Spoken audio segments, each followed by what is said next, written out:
দেখো বন্ধুরা, আজকে আমি একটু ফুচকা বানাবো বাড়িতে। এই যে এখানে একটু আমি পরিমাণ মতো সুজি নিয়ে নিয়েছি, নিজেই মাপ করে নিয়েছি। এই বাটিটার হাফ বাটির মতো নিয়েছি। দেখো ময়দা মিশিয়ে নিলাম। এবার এটাতে আমি একটু গরম জল দিয়ে মেখে নেব। ময়দা সুজিটা আমি একটু একটু হালকা হালকা গরম জল নিয়ে মেখে নিচ্ছি। এটা আমার মাখা হয়ে গেছে। এটা আমি এখন রেখে দেবো এরকম রেস্ট টাইমে বেশ কিছুক্ষণ। এখানে ফুচকার ভিতরে পুরের জন্য আমি আলু নিয়ে নিয়েছি, ছোলা আর ওই মটর যেটা ঘুগনির কলাই সেটাও নিয়ে নিয়েছি। কিছু মুগও ছিল, তো ওটা আমি নুন দিয়ে সিদ্ধ করে নেব।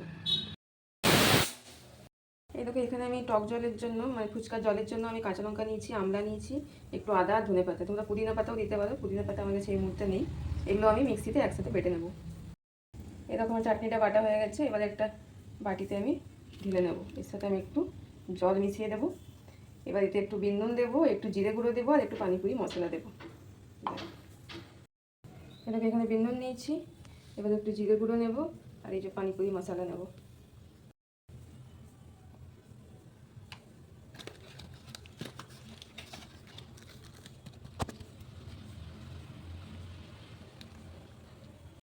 দিয়ে দিচ্ছি। এবার এখানে জল দিয়ে দেবো।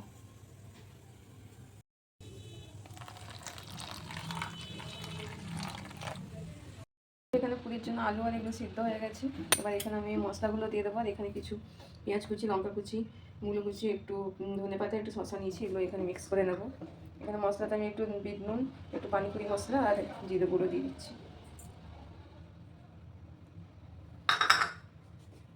দিয়ে ভালো করে এগুলো মেখে নেব। এগুলোকে এইভাবে ছোটো ছোটো করে বেলে নিচ্ছি। এরকম ডেলিগুলো করেছি, তোমরা আর একটু ছোটোও করতে পারো। দিয়ে এবার এগুলো কড়াইয়ে ভেজে নেব।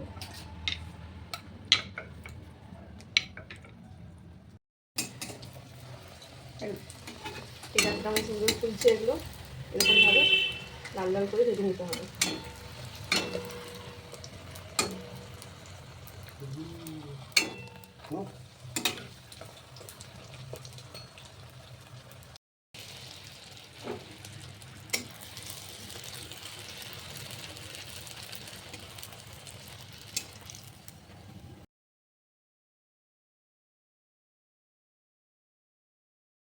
আমার ফুচকা সব রেডি হয়ে গেছে। এখানে মশলা, এখানে জল, আর এখানে ফুচকা আমার রেডি সব। এবার আমি ফুচকা খাবো।